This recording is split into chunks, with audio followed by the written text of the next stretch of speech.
Platform पे आप सभी का स्वागत है। मैं आदित्य सिंह, सिद्धार्थ विश्वविद्यालय फैकल्टी ऑफ एजुकेशन से संबंधित बातें, बीएड पाठ्यक्रम का सिलेबस, उसका रेगुलेशन और ऑर्डिनेंस कैसे कैसे फॉलोअप होता है, ये बताने के लिए ये स्लाइड वीडियो है। इसमें आप सभी को ये सबसे पहली बात ये बता दूं कि एनईपी के बाद सेमेस्टर सिस्टम लागू होना चाहिए, लेकिन अभी सिद्धार्थ विश्वविद्यालय में अपरिहार्य कारणों से 2021-22 सेशन में ये लागू नहीं हो सका है। अभी ईयर पैटर्न पे ही काम चल रहा है। तो अभी ईयर पैटर्न के सिलेबस जो सिद्धार्थ यूनिवर्सिटी का है उसकी चर्चा हम दोनों साल का अलग अलग करेंगे। ठीक है, आपके सामने स्क्रीन पे दिख रहा है सिद्धार्थ यूनिवर्सिटी का एक लोगो, और उस लोगो के बाद ordinance, regulation and syllabus for 2 years BEd programme. सबसे पहले आपके स्क्रीन पे एक इसका रूल रेगुलेशन दिख रहा है। बीएड पाठ्यक्रम bachelor of education programme leading the bachelor of education BEd degree. ठीक है, कौन कर सकता है इसके बारे में यहाँ पे दिया हुआ है कि इसको किस नाम से जाना जाता है। जनरली बीएड नाम से जाना जाता है। ठीक, बीएड के नाम से जाना जाता है, और बीएड का फुल फॉर्म होता है बैचलर ऑफ एजुकेशन। स्नातक के बाद आप बीएड करने के एलिजिबल हो जाते हैं। स्नातक में आपका कोई भी स्ट्रीम हो, या वह आपका आर्ट्स स्ट्रीम हो, साइंस स्ट्रीम हो, या कोई भी स्ट्रीम हो, जो ग्रेजुएशन की डिग्री आपको मिलती है, जस्ट उसके बाद से आप इसमें एडमिशन ले सकते हैं। ठीक है, आपको स्क्रीन पे दिख रहा है। इसके बाद duration and working days. Duration and working days में आपको सबसे पहले मैं बता दूं कि the BEd programme shall be the duration of 2 academic years which can be completed in a maximum of 4 years from the date of the admission to the program। इसका मतलब ये है कि जो आपका बीएड प्रोग्राम है वह 2 साल का एकेडमिक ईयर में होगा, और आप इसे 4 ईयर में कंप्लीट कर सकते हैं। मतलब सेंस ये है कि अगर इनके साथ फर्स्ट ईयर करने के बाद से गैप होता है तो गैप आपको 2 साल का गैप पूरा करने का भी मौका आपको मिलेगा। ठीक है,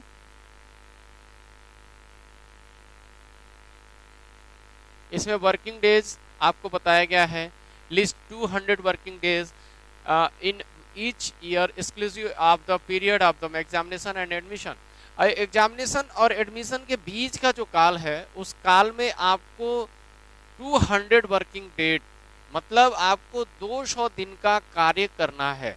सबसे पहले ही मैं ये बता दूं, आपको जो बीएड पाठ्यक्रम है वो जनरली कोर्स नहीं है, वह एक प्रशिक्षण कोर्स है, एक टीचर रिलेटेड प्रशिक्षण कोर्स है, जिसमें आप आधे अध्यापक और आधे स्टूडेंट रहते हैं। तो इसलिए आपको उस लेवल पे चीज़ें बताई जाती हैं। वर्किंग डेज में कुछ रूल्स हैं। The institution shall work for a minimum of the 36 hours in a week 5 और 6 days during which physical presence in the institution of all student teachers is necessary। इसका सेंस ये है कि आपको जो वर्क करना है मिनिमम 36 आवर्स, मतलब 36 घंटे करना है 5 या 6 दिनों में। ठीक है, वो हिसाब से बटा हुआ है 6 के 36, मतलब एक वर्किंग डेज में आपको 6 घंटे आपको कम से कम विद्यालय में मतलब बिताने हैं। The minimum attendance of the student teachers shall have to 80% of all course work and perception of the 90% school internship। मतलब यह है कि जो आपकी अटेंडेंस है वो 80% एकदम अनिवार्य है, किसके नाम से, एनसीटीई के नाम से, और 90% आपका स्कूल इंटर्नशिप में होना चाहिए। ये एकदम इंश्योर करना चाहिए हर एक विद्यार्थी को कि इतनी अटेंडेंस उनसे मतलब विश्वविद्यालय अपेक्षा रखता है। इससे कम अटेंडेंस पे आपके फॉर्म सिद्धार्थ विश्वविद्यालय ही कहूँ या कोई भी विश्वविद्यालय आपका फॉर्म परीक्षा फॉर्म रुक सकता है।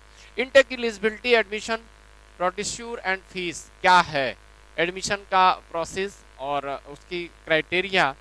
ये इसमें आपका यह है कि जो क्राइटेरिया है वह क्राइटेरिया आपका स्नातक है, मैंने पहले ही बताया। एडमिशन के लिए आपका एक सेंट्रलाइज लेवल पे राज्य की परीक्षा होती है, अमूमन खास करके लखनऊ यूनिवर्सिटी अक्सर लिया करती है। वह एडमिशन परीक्षा लेने के बाद से फिर मेरिट बना के काउंसलिंग करके महाविद्यालयों को भेजती है। पहले लोग गवर्नमेंट कॉलेज फिर प्राइवेट कॉलेजेस में एडमिशन लेते हैं। अब आपकी बात करते हैं जिससे आपको सबसे पहला जो आपके लिए बहुत ज़्यादा आवश्यक भी है। इसमें आपको क्या समझना है, बीएड कोर्स की क्या फैकल्टी है इसके बारे में बताना है। तो the BEd course is design to integrate of the study of subject knowledge, मतलब आपकी विषय की नॉलेज, ह्यूमन डेवलपमेंट की knowledge, pedagogic knowledge, communication skill and जो आपके बोर्ड सर्कुलर एरिया है, फाउंडेशन ऑफ एजुकेशन, मतलब एजुकेशन का क्या फाउंडेशन है इसके बारे में भी आपको बताना है। कैरिकुलम के बारे में बताना है, पेडियोलॉजिक स्टडीज भी करनी है। इन द सेंस आपको ये बताने का मतलब है कि जो आपके बाल विकास और शिक्षा शास्त्र और ज्ञान है, ह्यूमन रिलेशनशिप है, कम्युनिकेशन स्किल है, इसके बारे में बताना सबसे प्रमुख उद्देश्य है बीएड पाठ्यक्रम का। आपके अंदर कौशल कैसे विकसित होगा, आप कैरिकुलम में देख रहे हैं। कैरिकुलम में आपको मैं बताऊं कि इसमें आपको ये area the BEd course development the pedagogy knowledge communication skill. अब देखिए यहाँ पे क्या है, कम्युनिकेशन स्किल के बारे में द प्रोग्राम पेडागोजिक स्टडीज, मतलब ये है कि आपका बाल विकास, उससे संबंधित बातें आपको पता चल पाए, ये सारी चीजें इसमें इंक्लूडेड हैं। थ्योरी कोर्सेज, ठीक है, there is the 8 theory courses, 8 तरह के आपके थ्योरी कोर्सेज हैं, ठीक है, 8 तरह के थ्योरी कोर्सेज हैं। उसके बाद से हम लोग सीधे आते हैं कि आपके पाठ्यक्रम क्या है, उस पर हम लोग चर्चा करते हैं।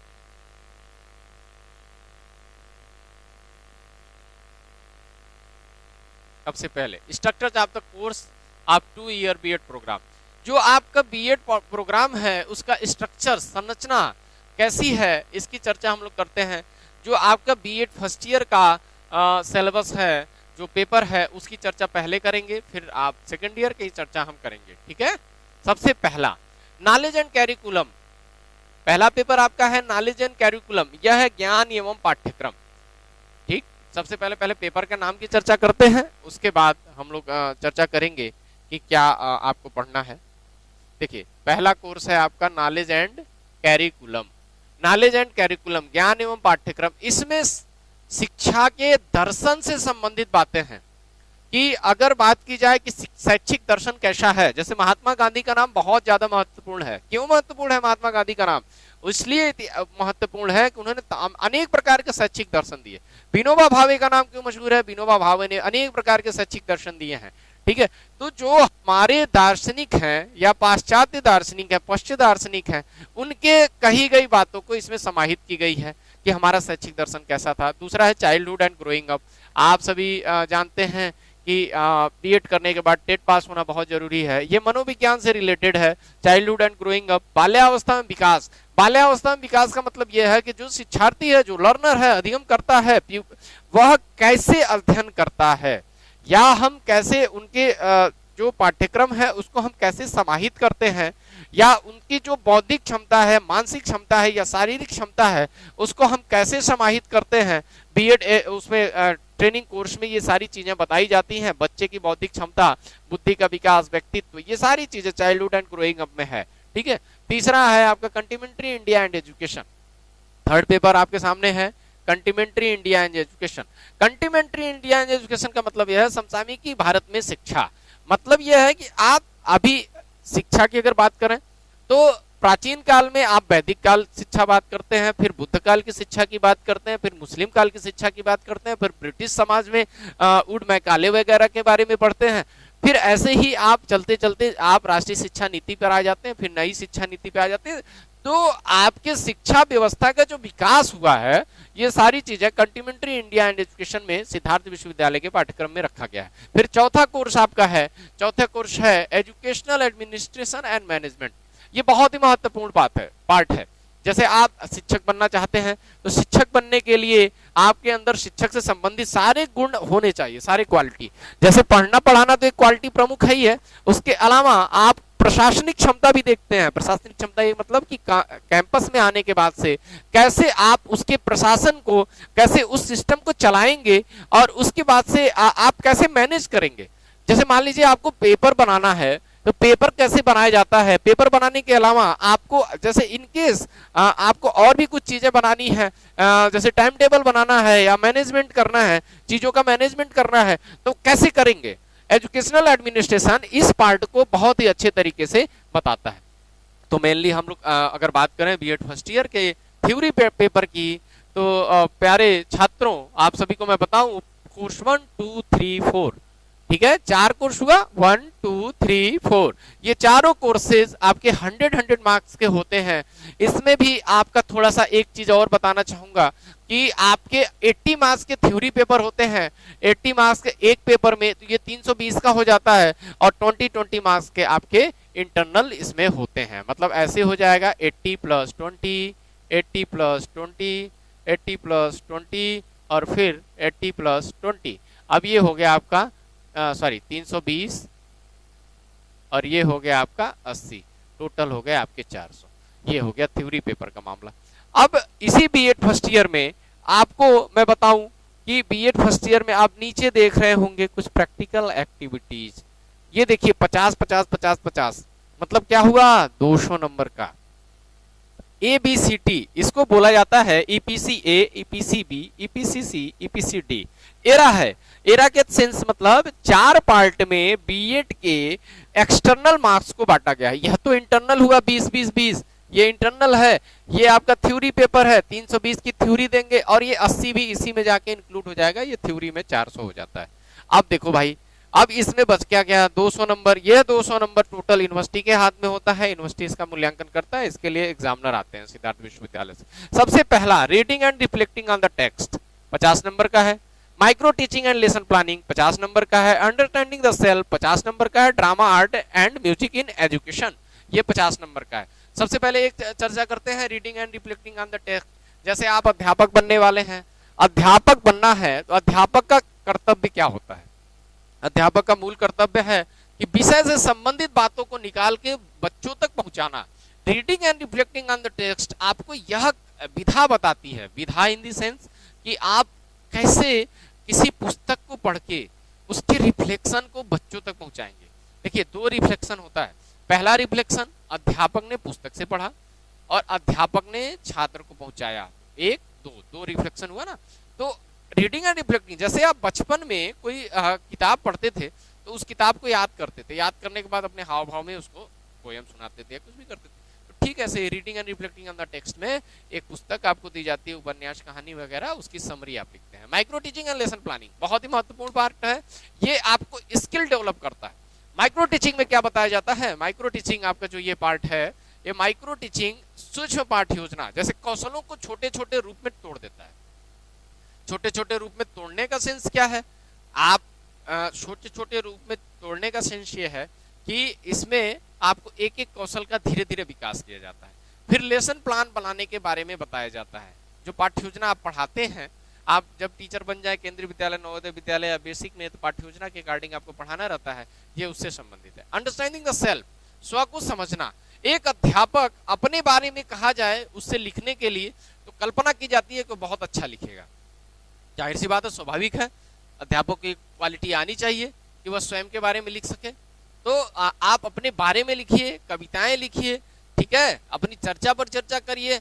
इसमें ये प्रैक्टिकल एक्टिविटीज रखा गया है। Drama art music and education, drama art and music and education में आप क्षेत्रीय ड्रामा आर्ट और म्यूजिक का क्या महत्व है, उसका क्या प्रभाव एजुकेशन में पड़ता है, ये आप इंटरनल में अपने एक्सटर्नल प्रैक्टिकल में करते हैं। ठीक है, तो प्यारे छात्रों, आप सभी को मैं बताना चाहूंगा कि बीएड जो पाठ्यक्रम है वह पूर्ण रूप से सिद्धार्थ विश्वविद्यालय में अभी ईयर पैटर्न पे काम कर रहा है। 2 ईयर का पैटर्न है। अभी हम लोगों ने बीएड फर्स्ट ईयर के पैटर्न की चर्चा की, जिसमें आपको 4 मेन पेपर और 4 आपका प्रैक्टिकल एक्टिविटीज, टोटल मार्क्स आपके 600 नंबर के होते हैं। 600 नंबर में आप फर्स्ट ईयर का मूल्यांकन होता है। ठीक ऐसे ही जब आप बीएड सेकेंड ईयर में आते हैं तो टीचिंग एंड लर्निंग और उसके बाद से population education and environmental education, ये 100 मार्क के, ये कंपलसरी होता है। ये प्रत्येक विद्यार्थी को पढ़ना है बीएड सेकेंड ईयर में।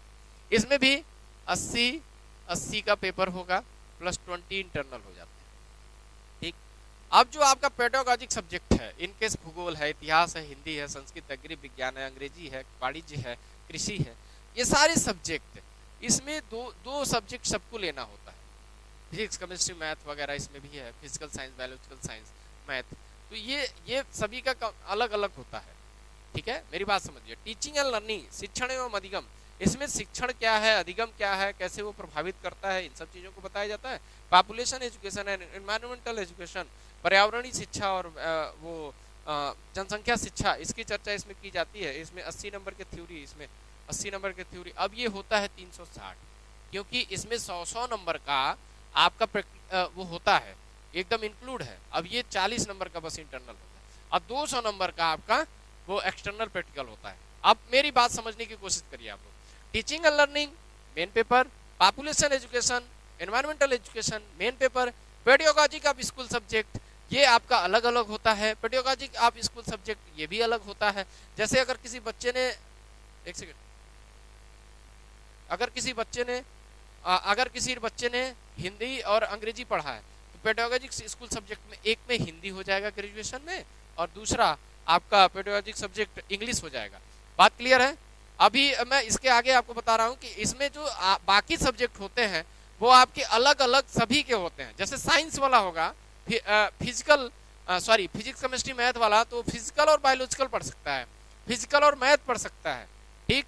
और जेडबीसी वाला होगा तो बायोलॉजिकल और फिजिकल लेके पढ़ेगा। इसमें जो आपका कोर्स आपका 6 और 7 है, ठीक। ऐसे ही आपके मार्कशीट में मूल्यांकन करके आता है। आपको मैं ये बताऊं कि जो ये आपका सेकेंड ईयर का पाठ्यक्रम है यह पूर्ण रूप से पढ़ाने से संबंधित है। आपका जो फर्स्ट ईयर का पाठ्यक्रम है उसमें आपको अलग अलग चीजें बताई जाती हैं कि आप कैसे सीखेंगे और इसमें आपको करना है। मतलब फर्स्ट ईयर में आप एक स्टूडेंट थे और बीएड सेकेंड ईयर में आते आते आप एक एज ए टीचर हो जाते हैं, ठीक। इसके अलावा स्काउट गाइड वगैरह का कैंपिंग कराया जाता है, वो अलग से है, उसका ग्रेड आपके मार्कशीट पे आता है बीएड सेकेंड ईयर में। तो मुझे लगता है कि ये आप सभी के लिए वीडियो काफ़ी हेल्पफुल रहेगा। आगे मैं अलग अलग पेपर में क्या क्या चीज़ें आती हैं इसकी चर्चा मैं अगले वीडियो में बताऊंगा। तब तक के लिए आप सभी इस वीडियो को देखिए।